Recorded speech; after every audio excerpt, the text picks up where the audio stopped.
हिमाचल प्रदेश में कांग्रेस के सामने सियासी संकट मंडराया। सीएम सुक्खू की कुर्सी छीनने तक की नौबत आ गई। ऐसे में जब कांग्रेस को अपनी लुटिया डूबती हुई दिखी तो फिर कमान संभाली प्रियंका गांधी ने। सुक्खू सरकार को बचाने के लिए प्रियंका गांधी ने जिम्मेदारी ली और वीरभद्र परिवार से सीधे बातचीत कर मामला सुलझा दिया। प्रियंका लगातार पर्यवेक्षकों के संपर्क में भी रही और ये भी तय किया कि किसी भी तरह सरकार पर संकट नहीं आना चाहिए।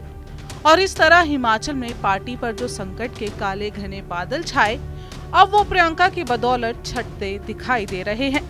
लेकिन पूरी तरह से संकट खत्म होने में लगता है अभी समय लगेगा, या हो सकता है आने वाले समय में संकट और गहरा हो जाए। हिमाचल प्रदेश की कांग्रेस सरकार का संकट फिलहाल टलता जा रहा है।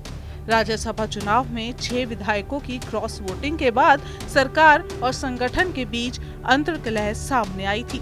विक्रमादित्य सिंह के इस्तीफे के बाद ये तय माना जा रहा था कि अब सुक्खू सरकार नहीं रहेगी। हालांकि कांग्रेस आलाकमान ने सक्रियता दिखाई और हर संभव प्रयास कर सरकार पर आया संकट टाल दिया। हिमाचल कांग्रेस पर आए संकट के बाद कांग्रेस आलाकमान सक्रिय हुआ और हिमाचल प्रभारी राजीव शुक्ला, संगठन महासचिव केसी वेणुगोपाल, कांग्रेस अध्यक्ष मल्लिकार्जुन खड़गे सक्रिय हो गए। तय हुआ किसी भी कीमत पर सरकार को बचाया जाएगा। आलाकमान ने भी ये तय कर लिया कि अगर सरकार बचाने के लिए सीएम को बदलना भी पड़े तो बदल दिया जाएगा। कांग्रेस सूत्रों के मुताबिक प्रियंका गांधी ने विक्रमादित्य और प्रतिभा सिंह से फोन पर बातचीत की थी और पुराने रिश्तों का हवाला देते हुए समझाया था कि आप मुख्यमंत्री से नाराज हैं तो अपनी लड़ाई लड़िए, अपनी बात कहिए, आपकी बात को सुना जाएगा, समस्या को सुलझाया जाएगा। बस पार्टी से बाहर जाने की या सरकार गिराने की ना सोचें, क्योंकि विक्रमादित्य हिमाचल में कांग्रेस का भविष्य है।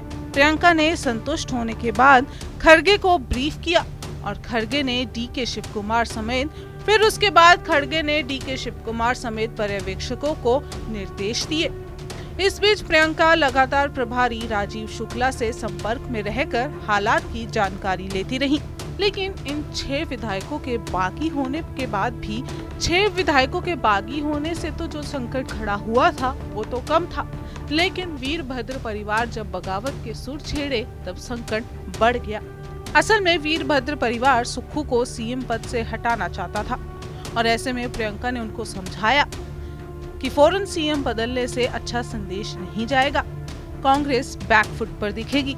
इसलिए फिलहाल विक्रमादित्य को फ्री हैंड और सरकार संगठन के बीच समन्वय समिति का गठन कर दिया जाएगा। प्रियंका ने भरोसा दिया कि फिलहाल सुक्खू को सीएम रहने दे, पार्टी की छवि के लिए ये बहुत जरूरी है।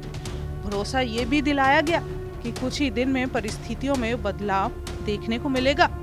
अगर ऐसा नहीं हुआ तो भविष्य में सीएम बदलने में हमें गुरेज नहीं है। दिल्ली से भेजे गए पर्यवेक्षक डीके शिवकुमार की ओर से विक्रमादित्य और प्रतिभा सिंह को बताया गया कि दिल्ली आलाकमान हिमाचल प्रदेश सरकार के पूरे कामकाज पर नजर रख रही है और अगर सीएम सुखविंदर सिंह सुक्खू को लेकर विधायकों वीरभद्र सिंह परिवार से कोई शिकायत फिर से आती है तो आगे सीएम बदलने का विकल्प भी खुला रहेगा। एक और विक्रमादित्य ने आलाकमान की बात तो मान ली, लेकिन वहीं दूसरी ओर विक्रमादित्य सिंह सदस्यता खोने वाले 6 विधायकों से मुलाकात कर रहे हैं। कोर्ट में विधायकों की सदस्यता पर पॉजिटिव फैसला आने के बाद रणनीति पर चर्चा कर रहे हैं और दूसरी ओर प्रतिभा सिंह भी अब खुलकर बीजेपी की तारीफ और कांग्रेस पर आरोप लगाती दिखाई दे रही हैं। ऐसे में अंदेशा लगाया जा रहा है कि पूर्व स्वर्गीय सीएम वीरभद्र का परिवार कांग्रेस के खिलाफ बागी हो सकता है और इसका फायदा लोकसभा चुनावों में बीजेपी उठा सकती है।